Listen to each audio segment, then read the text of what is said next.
All right, thank you for listening to this podcast. This episode of Literally is sponsored by Lexicon and Line. Case, tell us a little something about Lexicon and Line. Lexicon and Line, it does three things. They are communications consultants.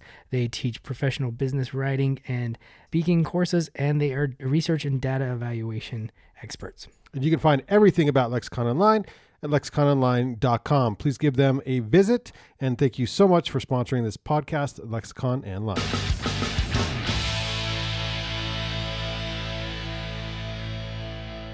This is Case Johnston. This is the Literally Podcast. Today we are broadcasting in the Monarch from Banyan 1 on historic 25th Street in Ogden, Utah. Today our guest is Michael Kasdan, and I have his bio right here. Michael Kasdan is currently Director of Special Projects for the Good Men Project, where I met him.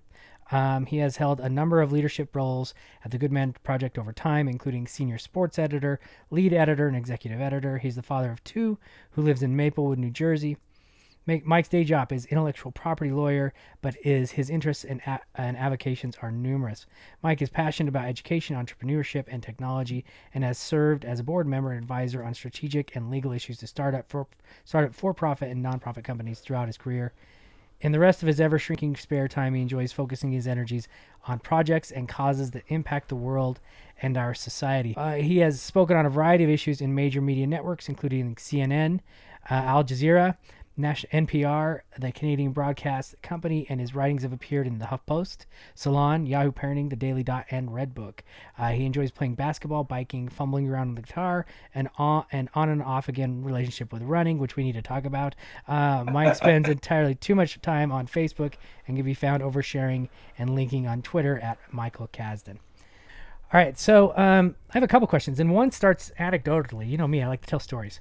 Sure. And first off, I mean, this is the first time Mike and I have ever talked face to face, but we've gone back and forth with my articles now for probably 8 years, something like that. Michael is one of the first people who published my kind of op-eds, opinion pieces, and he does that in the Good Man Project, who have always treated me really well. So if you're a writer and you have something to say that pushes the dialogue forward, and this is just my interpretation, Michael can correct me if I'm wrong, that pushes the dialogue forward to kind of push away from the century-long toxic masculinity, or the way in which men are viewed in this world, or the way in which men navigate this world. The Good Men Project is a good place to send your work. If you feel as if you have something to say that pushes against that kind of old school toxic masculinity, that old school kind of misogynistic voice of really of the patriarchy. And that, I mean, if that's the way I see it, Mike, you can correct me or explain it even more and better, but that's how we met. And I love working with them. They published me in 2011, and then a few times after that, and then recently I'd gone through a stretch of from 2018 until 2020 where I hadn't published anything, and I was kind of feeling that what am I writing for? What am I doing? Am I, after more than 15 years of this, what am I doing? And I reached out to Mike and sent him some pieces, and he was extremely giving with them, and those two pieces that I sent earlier this year, that were published earlier this year, really gave me kind of that confidence that writers need every once in a while to say, okay, you have a voice and it means something. And since then, I've gone on to have 9 pieces accepted. Today, my collection of essays, 2 of which have gone to the Good Men Project, 3 of which have been in the Good Men Project, was the finalist for the Autumn House Press Awards. I got that email today, but we can't publicize it until they come out with the winner. So I just want to say that's my thank you to you, Michael. Awesome. Yeah, absolutely. So wait, Michael saved Case. Yeah, kind of. Yeah. He really did. He said, Case actually has something to say, and that's a really nice thing. That's the I didn't even know it. No, right? I know. But now you do. You were just always Case with something interesting and important to say, and you came back, and I was like, let's do it again. Well, hey, I even feel better with that compliment. So I was driving in just right now, and our big sports radio commentators, it's called The Big Show. One of it is from, what's the guy's name who writes for the Trib, Brandon? Gordon Monson. Gordon Monson he's been writing for the Trib for 30 years. He covers everything, but he's really good. He's really good, but he's not scared to move away from just sports and move into politics, move into culture. And it's rare. Like listening to that radio show over the last 10 years, I have never heard them talk about politics. They do a really good job of just talking about sports. Yeah. But within the 10 minutes that I moved from my house down here to Banyan, he was pushing the envelope for the first time I've ever heard him push it with his co-host. And he said basically this. He said, I'm sure you've heard today that the Pac-12 just canceled the season, right? I did hear that. Yeah. Yep. Pac-10 and 12. Pac-10 and 12, and then Big Ten canceled the fall. Yeah, they canceled the fall. And he said, very openly said, does this or does this not reflect our national or our federal response to the COVID-19 in the sense that the NCAA could have come down with something a lot faster, a lot easier, and we might even have a season if they did starting in March. And his co-host did not want to answer that question. He didn't want to. He did not want to link things to the White House or to states or anything. He just said, "Well, I think that the college teams could have done something, and I think they should still play." But he wouldn't go. And Monson's a legend. Brandon, he's been writing for sports, and I think he's almost kind of fed up with not being able to bridge that gap between sports and politics. Now that's probably the longest intro I've ever done on this show. But what do you think?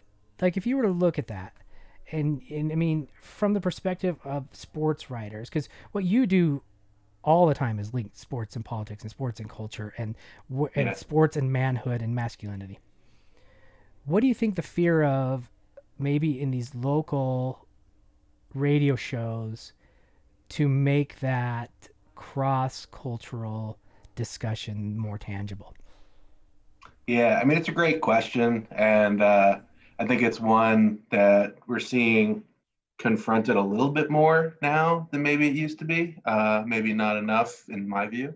But you're right. I mean, what I've come to write about at the Goodman Project developed over time isn't so much like what ESPN might write about a baseball game or a sporting event. Although when cool stuff happens on the field and there's some cool moments, I like to cover that. But it's really, using sports to talk about some of the bigger issues. And I can talk about how I got into that. But the sports and politics aspect, to me, I think there's kind of a long history, and I think it breaks down a few different ways. I think there's a pretty large group of people that see sports just as an escape, and they don't want to hear about anything else. And they don't want to hear that, this athlete is had a domestic violence situation. They just want to, have that guy block for your running back and score touchdowns and leave me alone when I'm in my little 4 hours that I'm watching football, for example. And I think that's a pretty, privileged, to put it lightly, position to be in. So I think there has historically kind of been that group. I think it's a pretty large group of American sports fans that sees sports as kind of this safe haven. And it's kind of interesting because when you think about sports, and you mentioned that one of the things we do at the Goodman Project is write about quote unquote modern masculinity, and use the term toxic masculinity. Some people don't really like that term because they feel like we're bad mouthing masculinity and saying it's toxic. But the difference between the old school patriarchy kind of men can only be one way, and you have to be really strong and competitive, and you have to get the girl, and you have to drink, and otherwise you're isolated and do it yourself kind of cowboy. I think sports has always been a place where men can actually be more emotional with their guy friends. It is like one of the areas that's always been a safe haven. You can go to a Raiders game and dress up in a costume. You can hug each other when something good happens. So I think it's always seen as a safe haven. And then I also think that just politically speaking, people don't like to hear views that or engage in views that are opposed to them. And that's just a way that's been used to shut people down. And I think we saw it in sports this year. Ann Coulter, who's, kind of famous for being very right wing and very kind of nasty. She when LeBron James said something, about Black Lives Matter, she said, well, stick to basketball, shut up and dribble. It's the way of kind of quieting, a voice that you might not want to hear. But then when Drew Brees was, out there, talking about, maybe why he didn't want to kneel and because he felt there was a military aspect, she was out there covering that, saying, hey, just because he's an athlete, you should listen to it. So I think a lot of times it's kind of disingenuous to shut those conversations down, and kind of comes from just, either you like what you're hearing, you want to talk about it, or you don't like what you're hearing, you kind of want to shut it down. Yeah, it's really I picking up on what you were saying. Like, I'd never thought about that before, about where sports, that is a place where men have been able to show emotion. It's a place where men have, where they get upset, where they hug each other, where they are close together in the same room and kind of sharing the exact same emotion at the same time because of something that happens on the field or that happens in TV. And then when that game is over, in the past, that emotion is shut down or it's shifted somewhere else. I had never thought about it from that point of view. And I think, and I wonder too, do you see this on the East Coast with local radio sportscasters or local radio commentators, or do you think it is more a West Coast, middle of the country kind of fear of talking about it? No, I mean, I think we see it on the East Coast too. One of the biggest, I don't know, to me, I grew up in New Jersey, just outside of New York City. WFAN was kind of what I listened to growing up, sports radio, very iconic set of radio voices that have been doing it for a long, long time. I think part of it is also kind of that old school, new school disconnect. I think we see it with like baseball broadcast teams. Mm-hmm. There's a very old traditional kind of way of doing things, and things that we talk about and things that we don't talk about. And I think we see the same thing in New York radio. I think there are people that will engage. I think there's a pretty short list of those. Yeah. There are some good ones though, like the Michael K show out here. One of the guys who's on at Rosenberg, like, he's great. I love listening to him talk about those issues because I think, sports is an area that it's a good access point into these types of issues. And so I think the folks that do talk about it, some of them I really respect, but yeah, there are a number of people that don't, and that are very kind of old school and very, push that to the side, and we don't want to talk about that. Let's stick on the field. Let's stick to sports. Yeah. It's becoming harder though, I think. What's that? I think it's becoming harder, especially with as much social activism as you're seeing now. Yeah. And I think, and I get it too. I get it. The Utah Jazz, for me, I want to escape. I do. They were gone for 4.5 months, and I have been tied to I watched every scrimmage. I watched when they played the Spurs the other day, and they didn't even put any of their starters on the court, and I was ready. I'm ready for awesome. I know, and I enjoyed every second of it. And I'm ready for the playoffs, and I think the difference is that when they are playing, I am able to say this can still be my escape. On the court, I don't, when they're playing, this can still be my escape, but I can compartmentalize and say, yes, but there are larger issues off the court that they're speaking about. And I think I group on the court versus off the court. Off the court, I think, is a larger cultural kind of discussion that we're having, and the athletes are involved because they are on the level of movie stars, of politicians. Right. They're influencers. They're influencers. Yeah. And more than they were 15 years ago, Absolutely. Everything is grown this way with Twitter and with Instagram. And, we could have had all these things happen. If you look at, Jackie Robinson playing today, if we were going through that, Jackie Robinson went through this, Muhammad Ali with Twitter and Instagram. Oh my God. What would our world look like from there? Muhammad Ali would have blown the world up. In a way that he would have had a voice. He had that voice. Think if he had that voice on Twitter. I know. Right? If he had that voice on Facebook, or everything he said got reported on cable news network. So but I think in my mind I separate them. I say it's all together. It's all this cultural. But when I sit down to watch the game, I get to watch some basketball, and that's a great Yep. thing. I think a lot of people can't do that, obviously.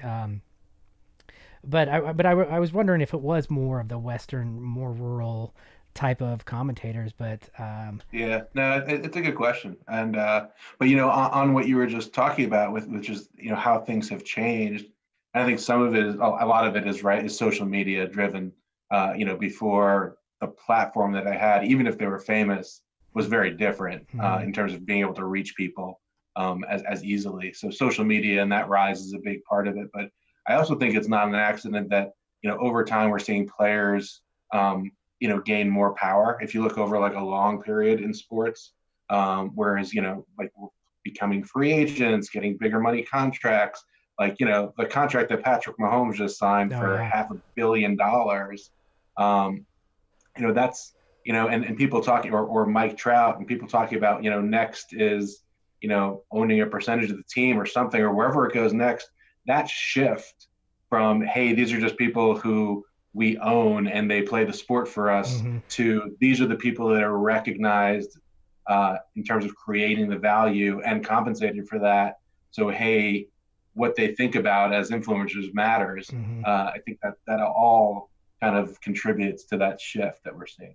Yeah, and that's a really interesting point because I guess I mean, when Mark Cuban says things as an owner of a basketball team, nobody ever says "shut up and just own," right? I mean, and it's because he's got a voice in Shark Tank and he's got a voice in money and he's wealthy. And if a play there was a who just bought somebody just bought what player was part of a recent big time purchase? Who was it? Was it J Lo's boyfriend, husband? Oh yeah, A-Rod's talking about buying, Yeah. buying yeah. part of buying the Mets. Notice Yeah. I just referred to him as J Lo. J-Lo's Well, that's the yeah. way you I like should. that. Yeah.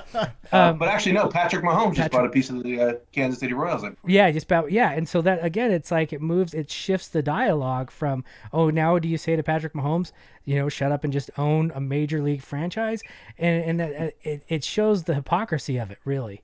Yeah. Yeah. Now he's one of the wealthiest people probably in the country, and it does that money.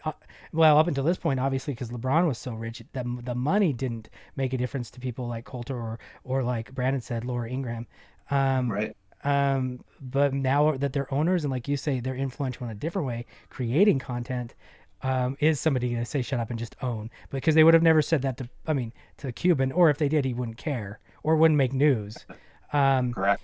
so that's a really interesting dynamic that to think about moving forward into what's happening. And I think honestly, like even more than, and I think that the social justice issues and I think Black Lives Matters issues have really made sports and politics very, very entangled. But I think COVID more than anything has, in the sense that it brought, there's no way of escaping. You cannot compartmentalize COVID from sports or daily Yeah. life or politics or anything like that. And people have to make major decisions everywhere. And COVID's the one probably tying them all together in a way we've never seen it before. I mean, Yeah. No, it is pretty remarkable, and I do remember when this was first starting back. At least for me in March when I first started paying attention to it, and some big things got canceled, and the NBA stopped. Right. hmm And we, Tom Hanks tested positive that mhm. one day. Um, And for me, like a couple of work travel things got canceled, and I was like, "Oh, this is a thing that's going to affect my life." But I remember some real forward thinkers and writers at that time, already coming out with those pieces that are saying this is going to change everything. Hmm. We're never going back. And I was like, well, I mean, it's really, but it has pretty. It's been really interesting the impact. I think it has really impacted on like this current Black Lives Matter Hmm. social justice movement, the fact that everyone was home Yeah. and that there was no sort of bread and circus of sports. And I think it really fueled that fire. And I don't know that it would have happened the Yeah. same way or with the same force if we weren't in that situation. And I think you make a great point about, the intertwining of things because, it's all well and good when we can say, well, leave us alone. We just want to play our sports to, what you led into, which is, well, in America, we don't get to have nice things because our political leadership bungled the COVID response so badly that now we don't get to have college football.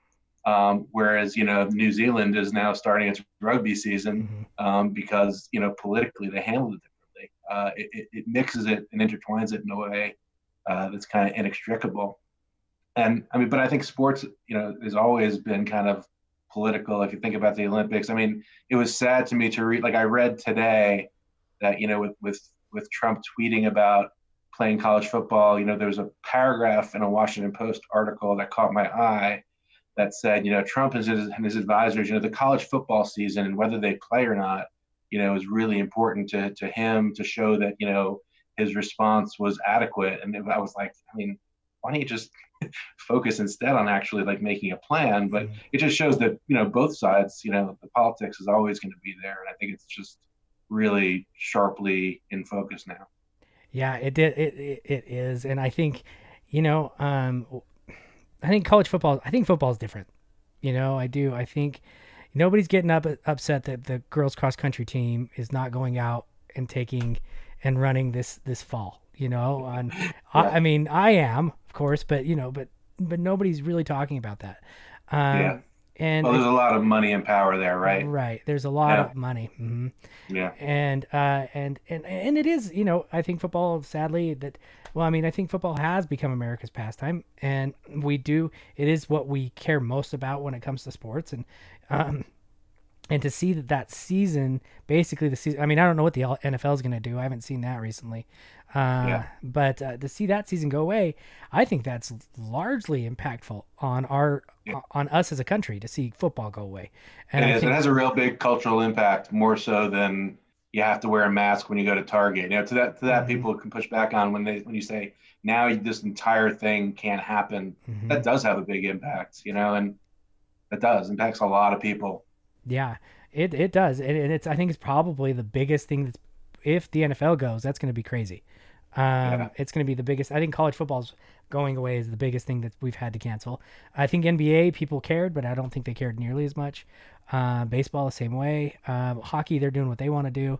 But I think with college football going down, and then if the NFL goes down culturally, I think that may be one of, and this is crazy, may be one of the bigger things we look back on 30 years from now and say, this canceled football. And that's a really weird thing to say. Well, of course, with all the deaths and everybody and people getting sick, and we're in an election year, but people will say that's the. I mean, crazily enough, we remember the strike years for baseball and remember for football, and people remember those more than election years many times. No, absolutely. And I think it's actually really interesting because it comes back to the way I like to write about sports and the way you've written on sports in a couple articles, like we talked about at the top, marrying together kind of larger cultural issues.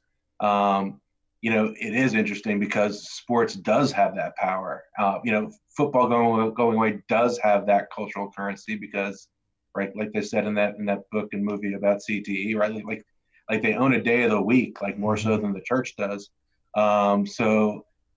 It does have cultural power. And I think by paying attention to the stories that are coming out of all those sports and talking about them, you really can cover a lot of ground. Yeah. I think a lot of people, are scared to, but that's how it goes. I'm thinking about this too. What if it was the flip side? What if we were like New Zealand and we could say, we're going to have college football because we got this under control? That would be a rallying cry for the country. Oh my God. To say we got college football, already, and because I like college football a lot more than pros, but we got college football. We could be saying we did something really, really right, and now we're in the opposite side of this. So yeah, no, it's great power. It really does. Yeah, and I think it's huge. I think it marries together like the cultural power of having this huge fan base and what people think about when they think about their own alma maters or people they root for, especially, of course, the big programs. But then just also the money involved. Like for some of these schools, football makes it all go. And if you look at that map of, the highest paid state officials in every state in the in the country. It's in many, many, many states. It's the head football coach. So it's just kind of this huge marriage of cultural power and actual financial power. Yeah. Yeah, and and to make it a little more personal, it always happens on my years because we were state football this year. It's a small, Division One. Well, if that's FCS, they're ranked second in the country. They're supposed to go and win, and we don't get a football season, and I think it's probably, no, just kidding. But I feel that way a little bit. The Jazz had a great run. Bojan Bogdanovic had to have wrist surgery. I don't know. Anyways, switching over to though. There are lines right now in Vegas seeing if the NBA can make it through the bubble to the championship. What do you think? Do you think they can? And what have they, in your perspective, what have they done right that hockey's done really well too? But what have they done right, and what benefits do you think that the NBA has to be able to do it? Yeah, I mean, I'm not Nostradamus or any public health, so I bring nothing to this other than a sports fan's opinion. But I mean, it seems like by having that bubble and really, really locking it down, they've really been able to contain it in a way that if you look at, the other sport that's very in our face now, I mean, of course, football involves so many people and travel and but baseball, the stuff we're seeing out of baseball, and some of the missteps, where the Marlins where they had those 4 positive cases and 2 doctors say don't play, and they ask kind of the senior veteran shortstop, and he's like, let's play, and then they all play, and it seems like there's no actual leadership, and that's not really the best kind of way to make decisions about important matters of public health, and so just. I think being in a bubble like the NBA has been able to do, and hockey has been able to sort of replicate that. I think that's kind of the only way that it's really possible, because otherwise it's just too hard with all the travel and like my son is going to college next week, supposed to go on Monday, starting at Syracuse, and they're trying to create their own little bubble, but they've also got like thousands of people coming in from all these different states. It becomes so hard to manage. So, I mean, I hope the NBA can make it. I think that, being in the middle of their season and towards the end and being able to kind of shrink the number of teams, be in a self-contained place. And, as the playoffs start, it's going to just shrink and shrink and shrink. So I think their odds kind of get better as they go longer. I think that gives it kind of distinct advantages over the other sports. I mean, I thought the NFL was going to get super lucky because they weren't in season when all this stuff went down. Yeah. Seemed like it was far enough away, but now it seems that may have been a bit optimistic. I felt the same way. I thought football was going to be okay. I hoped with everything. Yeah, I was like, wow, they're so lucky. I know, me too. I hoped because I love college football, and with baseball, I mean. Yeah, I mean, they would have to do what basketball did and everybody go to one place and play in the same field. But I don't know logistically if they could do that because of how many games a day do they typically have in a baseball season. It's just too hard. It's too hard. Yeah. And I mean, and I love baseball. I've been so, as a sports fan, just so happy that baseball is back and just to have, those storylines and something to watch. So I'd be very, very sad if it were to go away. Yeah. Yeah, I'm watching baseball these days on I mean, as you know, I spent a year in the minor leagues working for a baseball team, and I love being at the games and I love being in the press box, but I really wanted to be able to be in the stands with my wife with a beer. Like Brandon's got a Pabst over there, and I'm a little bit jealous, nice. But my wife said we're not drinking for a month. I didn't do that on purpose. I know. I forgot that you said that, and I was like. Well, I'm starting because it's 3:30 somewhere. My wife said we're going to take a month off, so I'm taking a month off. Nice. Yeah, one of those kind of resets during this whole COVID thing. It's been crazy. Good idea.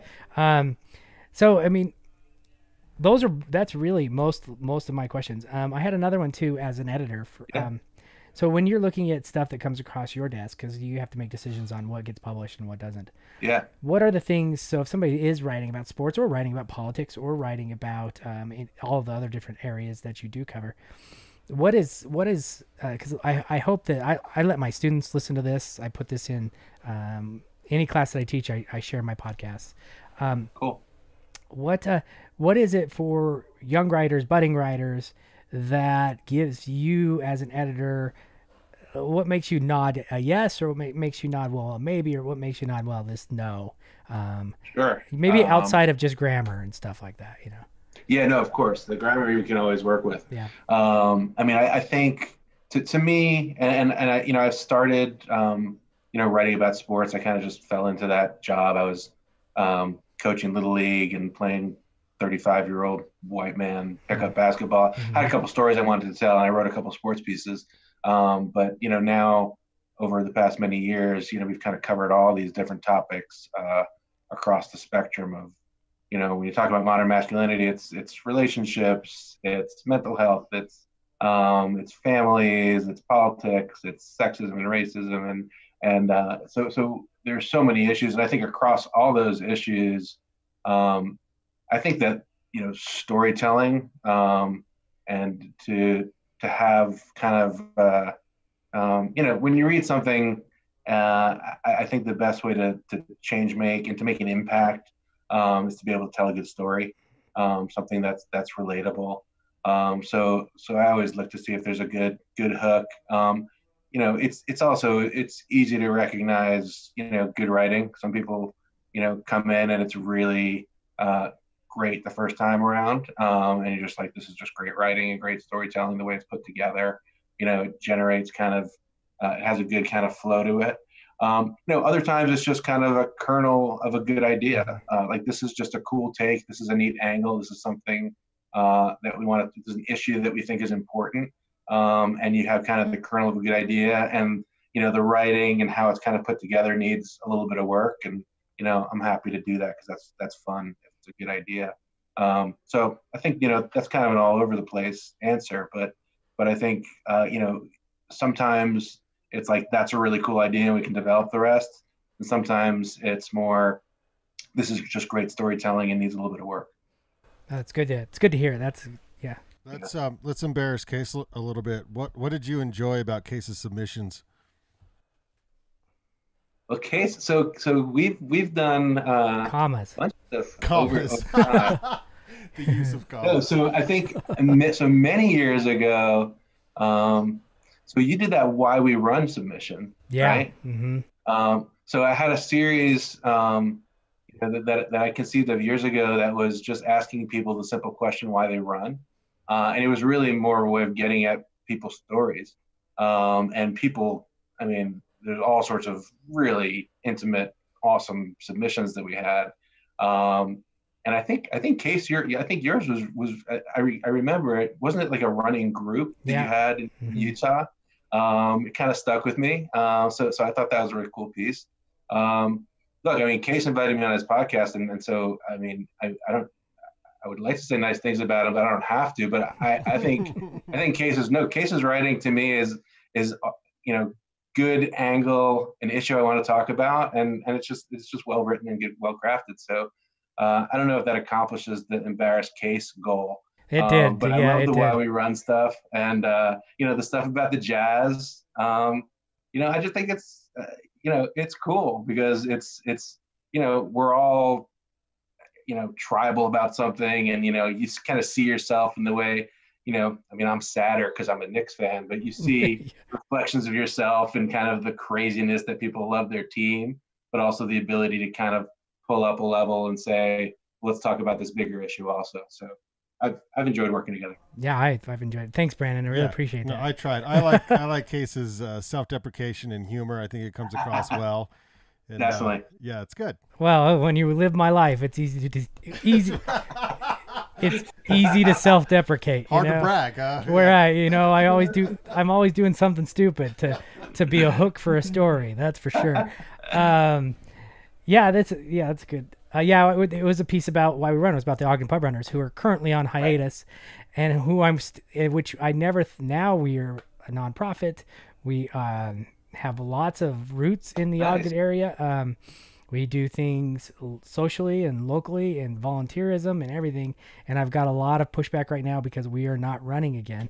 But it comes down to a couple things.